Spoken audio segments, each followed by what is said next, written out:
सत्संगत जी, प्यार से कहना धन निरंकार जी।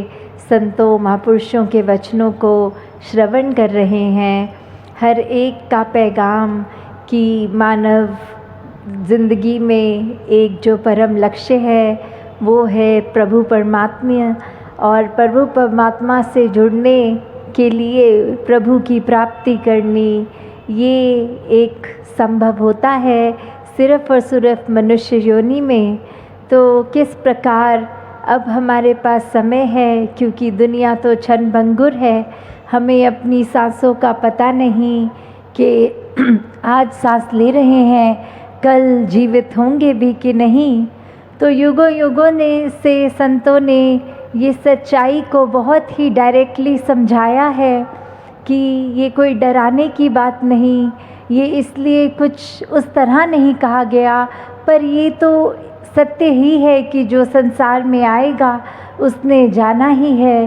तो जीते जी जो प्राप्ति हो सकती है कि हम अपनी पहचान कर लें इस प्रभु की पहचान द्वारा, तो फिर ये प्रभु की जब समझ में आ जाती है तो पूरे संसार से एक उसकी एक अंश जो आत्मा हर एक में है, तो कैसे ये परमात्मा, जैसे अभी महापुरुष कह भी रहे थे, वो जर्नी उसकी से लेके इसकी, कि एक जिसको तो जानते हैं हम उसको हम इस फर्स्ट नेम से ऐसे इंट्रोडक्शन कर सकते हैं, और कभी किसी को नहीं जानते तो वो रिश्ता थोड़ा दूर का होता है।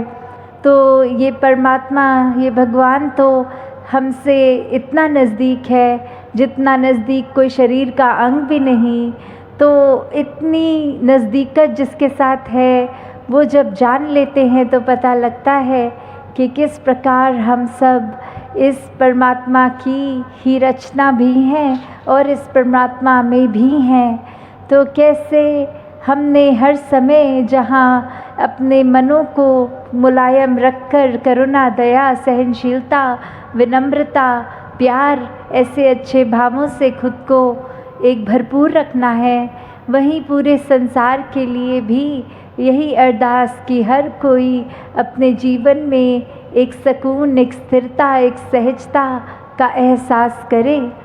तो कैसे हम जब देखते हैं संसार में तो अक्सर उस तरह की एक नज़र हमारी बन जाती है कि अपने लिए एक फ़ायदा उठाने वाली बात आती है मन में कि किसी का अगर नुकसान हुए तो होए, हम अपना फ़ायदा कर लें, जो चीज़ हमारी नहीं उसको किसी तरह से भी हासिल करें। तो संतों ने तो ये सिखाया है कि हर चीज़ जो आपकी है वो एक तो पहली बात कि जब सारा अपना तन मन धन इस परमात्मा को सरेंडर कर दिया है, इसको समर्पित कर दिया है कि हम अपनी इच्छा से भी हमने जन्म नहीं लिया। हमें इतना अगर हम क्लेम करते हैं कि ये शरीर हमारा है, तो कोई किसी से भी गिनती करके पूछ लें कि क्या आपको पता है exact number of blood cells आपकी पूरी बॉडी में कितने हैं, या आपके सर पे एग्जैक्ट नंबर ऑफ बाल कितने हैं। जब इतनी भी हमें नॉलेज खुद की भी नहीं, तो हम कैसे बोल सकते हैं कि ये शरीर हमारा है।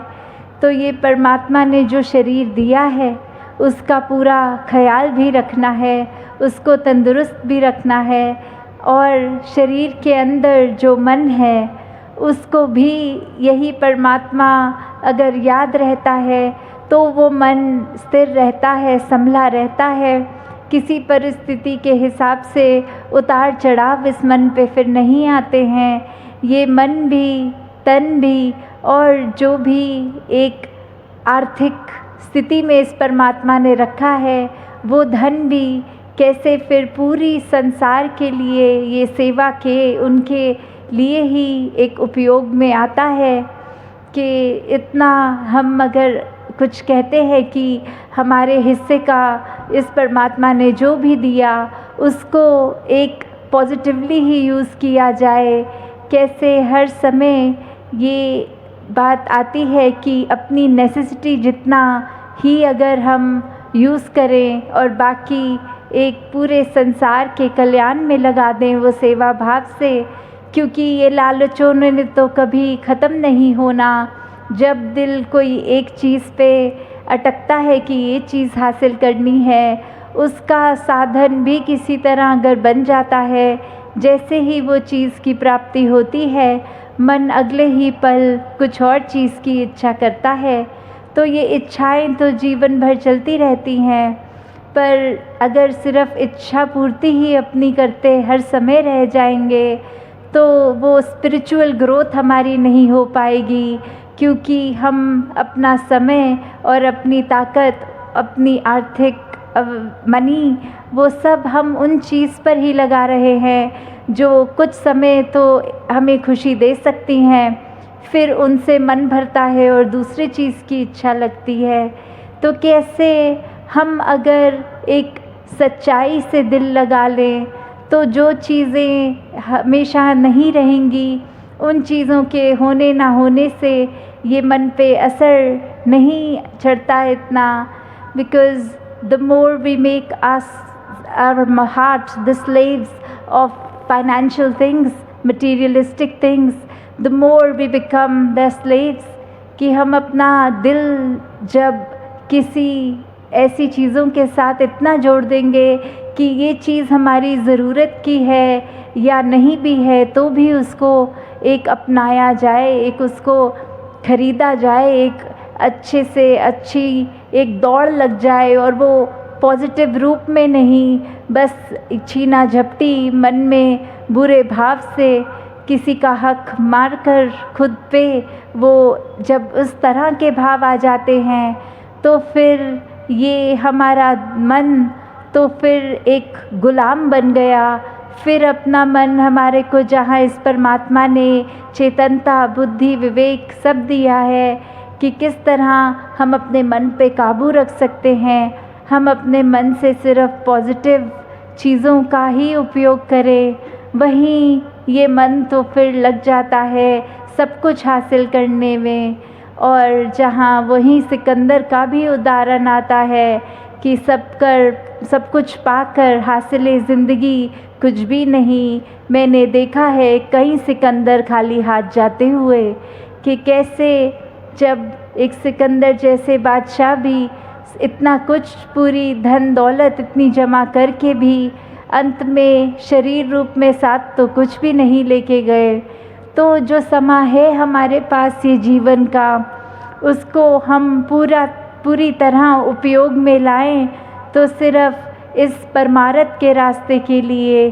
और परमार्थ का रास्ता बहुत ही बैलेंस्ड, एक बीच का मध्य रास्ता होता है जो एक्सट्रीम्स नहीं होता। कि भक्ति का मतलब ये भी नहीं कि अपने घर बार समाज की जिम्मेवारियां छोड़ के एकांत हो के भक्ति करी जाए, और भक्ति का मतलब ये भी नहीं कि और किसी चीज़ पर ध्यान ना दिया जाए, सिर्फ अपने अंदर ही फोकस रखें। जब जन्म लिया है हमने एक घर में, तो घर की जिम्मेवारी भी हमने पूरी करनी है, और वो जिम्मेवारियां कामकाज की, घर बार की निभाते हुए भक्ति करनी है। तो ऐसे ही गृहस्थ में जब तक पूरी तरह अपनी जिम्मेवारियां निभाकर ही जब भक्ति करी जाती है, तो वाकई ही वो भक्ति कबूल होती है। कि किस तरह हम अपने जीवन में कुछ भी फिर कार्य करते हैं, वो कार्य नहीं। जैसे अभी सत्संग में भी उदाहरण महापुरुष दे रहे थे कि अगर कोई एक समय जब बर्तन धो रहा और वो काम की तरह कि बस ये करना है क्योंकि इससे आमदनी मिलेगी, और वहीं जब ये ब्रह्म ज्ञान जीवन में आ गया तो फिर वो मन से सेवा भाव आया कि भले ये करने के लिए आमदनी तो मिलेगी, पर हम किसी परिवार के लिए जहाँ ये सिर्फ कार्य नहीं, इसमें अब दातार का शुक्राना, ये सेवा भाव जुड़ गया, तो हर कार्य भी फिर सेवा बन गया। तो जब हम पूरे समय पूरे सोते जागते उठते बैठते इस परमात्मा के एहसास में रहेंगे, तो फिर ये जीवन हमारा बहुत ही खुशबू से भर जाएगा। हर किसी के लिए, जहाँ हम खुद भी इस निरंकार के ही नाम में चूर रहेंगे, तो हर कोई जब हमसे मिलेगा तो ये प्रभाव अपने आप ही पड़ेगा। कोई दिखावी, एक बनावटी पर एक इम्प्रेशन नहीं, पर एक उस तरह कि ये इंसान कितना अच्छा, हर समय मुस्कुराता हुआ, हर समय शुक्राने में रहता है। तो उस तरह का जीवन जो भक्तों ने सिखाया कि जीते जी, जहाँ खुद हमें इस रोशनी रूपी ब्रह्म ज्ञान, ये परमात्मा, ये निराकार, इसके तरफ ही अपना मुख जब रखेंगे तो हर समय हमारे मुख पे रोशनी रहेगी।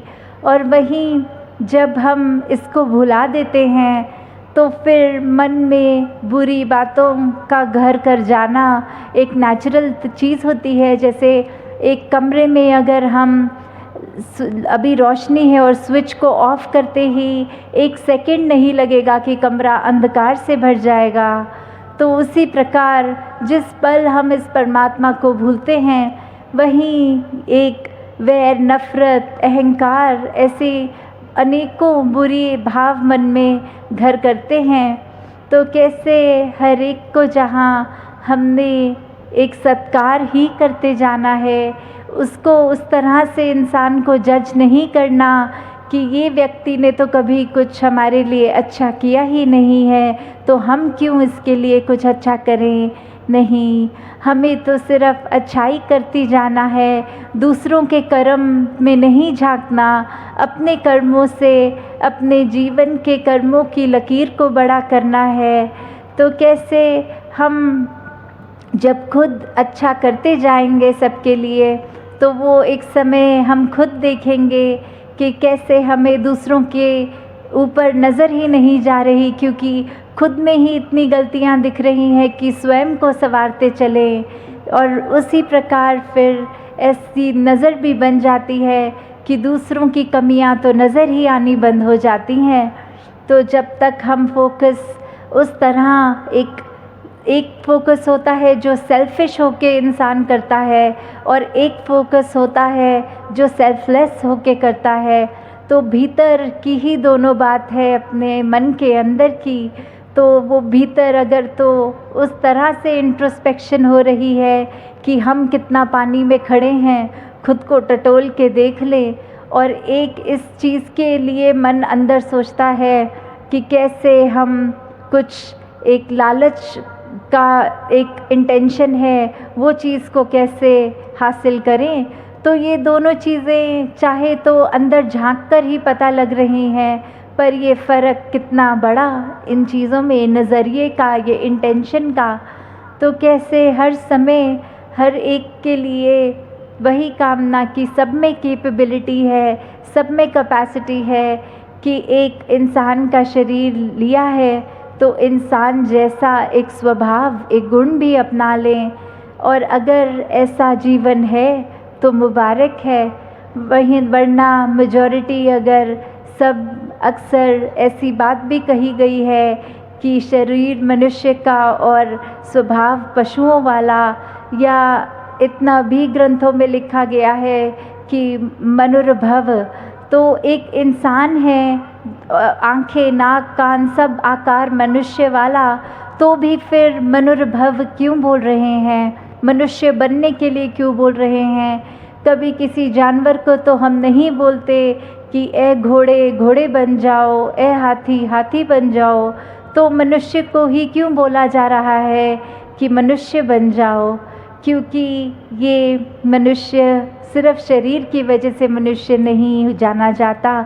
मनुष्य तो एक मानवीय गुणों के, एक दैवीय गुणों की वजह से माना जाता है। तो जब तक ये सांस कायम है, हम अपने मन में इस परमात्मा को एहसास करते हुए, इस परमात्मा का, और एहसास से पहले ये परमात्मा है क्या, हमारे शरीर के अंदर जो आत्मा है उसका ठिकाना असली क्या है, जब ये पहचान हो जाती है, जो कि ब्रह्म ज्ञान द्वारा ही पॉसिबल है। तो जब इस पहचान के बाद पल पल हर कोई भक्ति में चूर रहता है, तो फिर वो हर पल एक आनंद की अवस्था फिर ऐसी आ जाती है जो किसी भी दुनियावी उतार चढ़ाव से एक हिलती नहीं है, वो स्थिर एक सहज रूप का जीवन हो जाता है। तो हर किसी के हिस्से जहाँ ऐसा भक्तिमय जीवन आए, वहीं दातार से अरदास की इच्छा भी अंदर से सेवा सिमरन सत्संग की हर समय लगी रहे।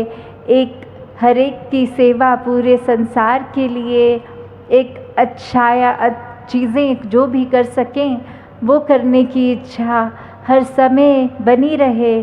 दातार हर एक पे कृपा करे। और जहाँ आज सभी ने महापुरुषों ने जो मदर्स डे की भी मुबारकबाद दी, तो बात तो यही कि संगत माँ है जो हर समय साथ, तो किस प्रकार ये माँ हमेशा जिस प्रकार बच्चे के लिए हमेशा कुछ अच्छा ही करती है। कभी कभी बच्चे को ये लगता है कि मेरी पसंद की चीज़ खाने से या खेलने से रोक दिया माँ ने, पर उसके पीछे भी छुपी हुई भलाई।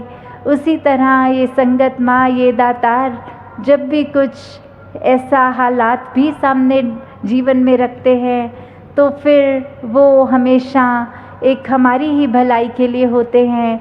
तो अक्सर सत्संग में भी अगर कोई महापुरुष हैं जिसके साथ कोई मनमुटाव हो गए हैं, तो उन्होंने भी अगर कुछ ऐसा कहा होता है, तो वो भाव सिर्फ वही कि माँ अक्सर बच्चे की भलाई के लिए कुछ डायरेक्टली बात ऐसी बोल देती है, और फिर अगर हमने वो बात को मन पे ले लिया तो ये मनमुटाव हो जाते हैं।